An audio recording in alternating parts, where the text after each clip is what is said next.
দেশের বৃহত্তম হিজল বন রয়েছে মালদহে। মালদহ জেলার হবিবপুর ব্লকের শ্রীরামপুর পঞ্চায়েতে অবস্থিত এই হিজল বন একেবারে ভারত বাংলাদেশের সীমান্তবর্তী সিঙ্গাবাদ ও তিলাসন গ্রামের মাঝে অবস্থিত এই হিজল বনটি। Welcome to my YouTube channel. খুব ঠান্ডা উপেক্ষা করে বেরিয়ে পড়েছিলাম হিজল ফরেস্টের উদ্দেশ্যে। সিঙ্গাবাদ তিলাসন গ্রামের মাঝখান দিয়ে যে রাস্তা, সেই রাস্তা ধরে আমরা হিজল ফরেস্টের উদ্দেশ্যে এগিয়ে চললাম। এরপর আমরা পৌঁছে গেলাম আমাদের উদ্দেশ্য গন্তব্যস্থল মানে হিজল ফরেস্টে।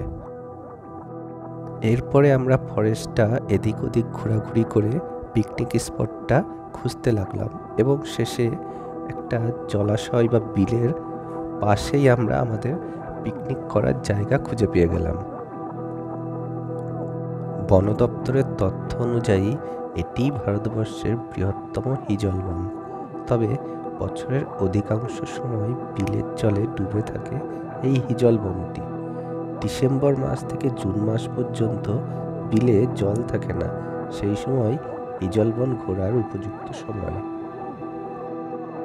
মালদা জেলা বন দপ্তর সূত্রে জানা গিয়েছে এই হিজল বনটি প্রায় 250 হেক্টর জমির উপরে অবস্থিত। এছাড়াও হবিবপুর ব্লক সহ জেলার বিভিন্ন প্রান্তে ছড়িয়ে ছিটিয়ে রয়েছে এই হিজল ফরেস্ট। মালদা জেলার প্রায় 500 হেক্টর জমিতে হিজল ফরেস্ট থাকলেও সিঙ্গাবাদের হিজল ফরেস্টটি সবথেকে বৃহত্তম।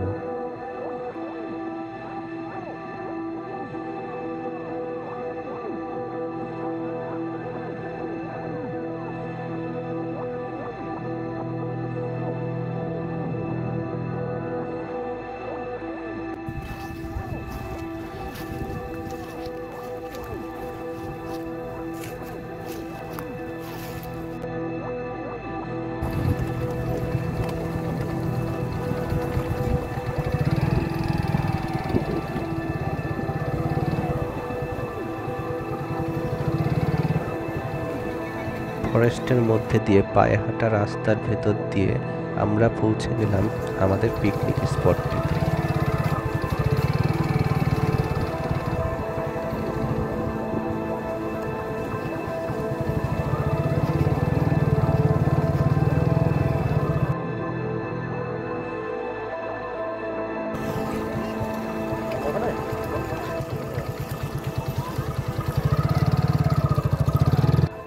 আমাদের এই পিকনিক স্পটটির পাশেই রয়েছে একটি বড় বিল।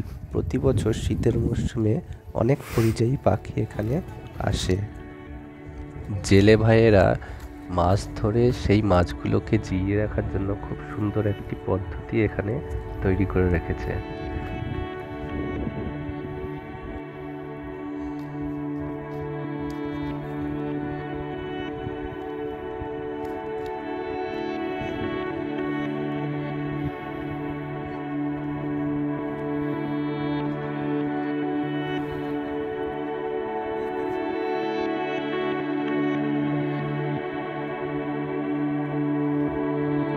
ইলিশ পাওয়া যায়?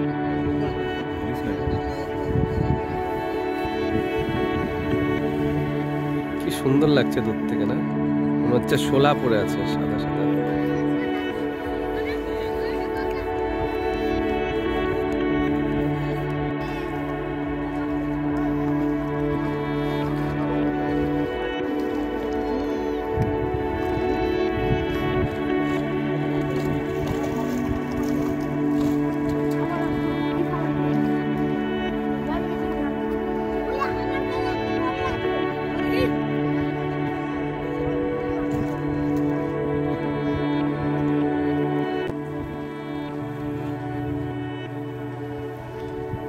কত মাছ, ছোট ছোট মাছ।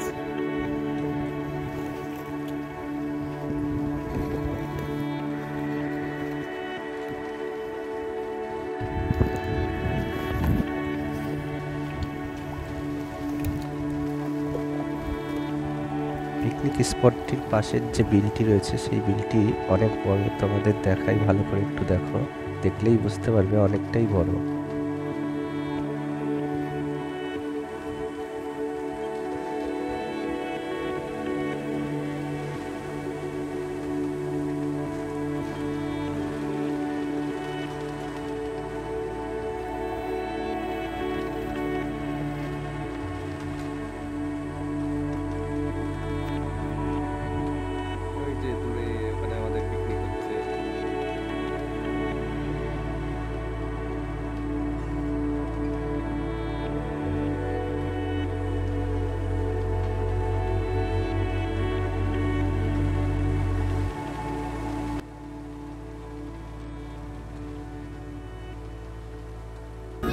আগেই বলেছিলাম শীতের মরশুমে অনেক পরিযায়ী পাখিরা ভিড় করে এই বিলগুলোকে কেন্দ্র করে। দেখতে পাচ্ছ পরিযায়ী পাখির ঝাঁক।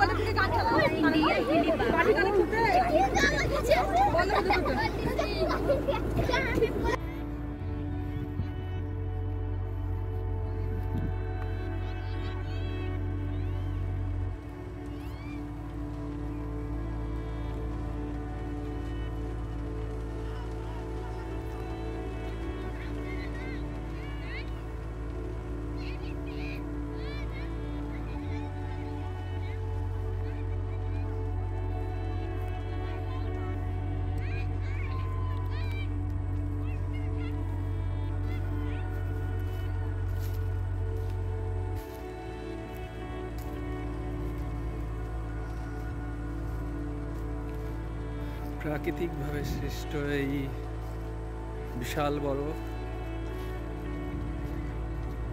ন্যাচারাল পার্ক, যেটাকে বলছে হিজল ফরেস্ট, সেইখানে আজ চলে এসেছি পিকনিক করতে। দূরে আমাদের পিকনিক স্পট। তো দেখো এই প্রাকৃতিক পার্ক, যেটাকে বলছে হিজল ফরেস্টের যে পার্ক, সেটা কতটা এরিয়া নিয়ে আর কতটা সুন্দর এই ফরেস্ট। একদম ঠিক ভারত বাংলাদেশের সীমান্তে এই ফরেস্টটা রয়েছে, হিজল ফরেস্ট। আমার তো এসেই এতটা মন ভরে গেছে। অনেক প্রাকৃতিক জায়গা ভ্রমণ করেছি, এর আগে ঘুরেছি, অনেক পার্কেও ঘুরেছি, কিন্তু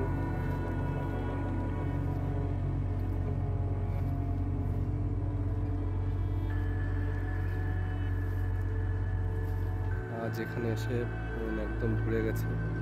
যে কোনো জায়গায় সাপের উপদ্রব করে। এই বিশাল বিশাল বড় ফরেস্ট, অনেক বড় বড় ঘাস দেখতে পাচ্ছ তোমরা, অনেক বড় বড় ঘাস, ঠিক আফ্রিকার জঙ্গলের মতগুলো হয়ে আছে।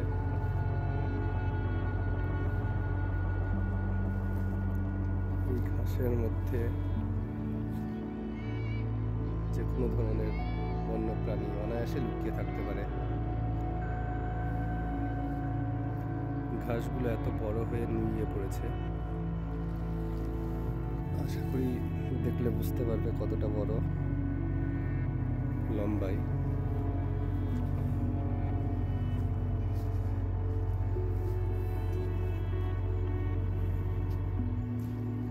তার মধ্যে হিজল ফরেস্ট।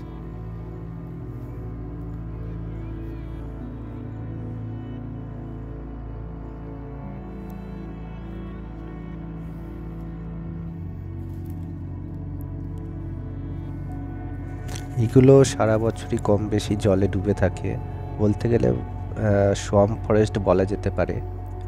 শীতের মরশুমে এখানে কোনো জল থাকে না, তো এই শীতের মরশুমে অনেকেই পিকনিক করার জন্য এই ফরেস্টে আসে। তবে অবশ্যই পিকনিক বা ঘুরতে আসার জন্য পার্শ্ববর্তী মিলিটারি বেস ক্যাম্পগুলিতে পারমিশন করিয়ে নিয়ে তবেই আসা উচিত, কারণ এটি যেহেতু বাংলাদেশ ভারত সীমান্তবর্তী এলাকায় অবস্থিত, তাই এখানে আসার জন্য অবশ্যই পারমিশন নিয়ে তবেই আসতে হবে।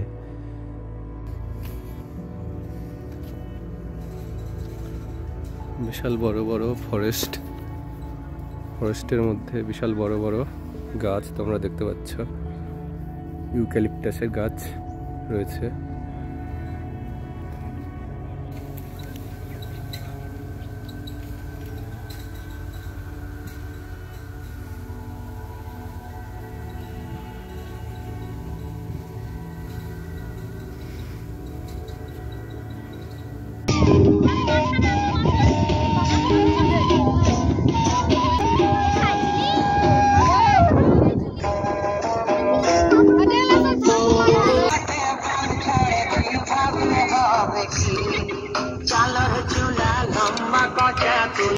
রাজকুমারী তলায় চন্দ্রহার দিনে দিনে বাড়ছে তো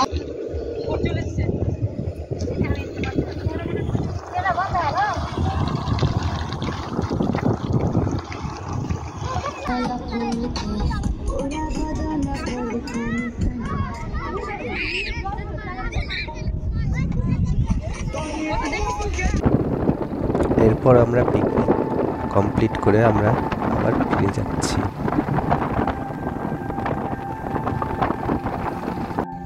ওপারে রয়েছে বাংলাদেশ।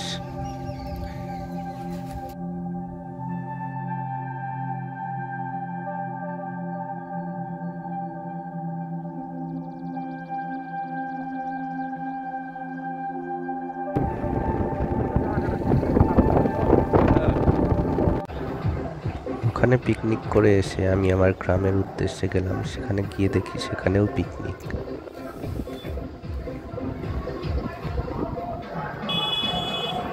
টাঙ্গন নদীর উপর দিয়ে এই বৃষ্টির উপরে দাঁড়িয়ে নদীটার সুন্দর একটা ভিউ নিয়ে নিলাম।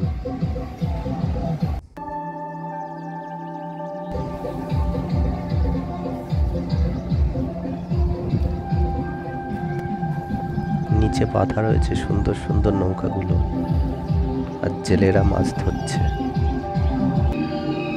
তো চলো আজকের মতো এতটুকুই, টাটা, বাই।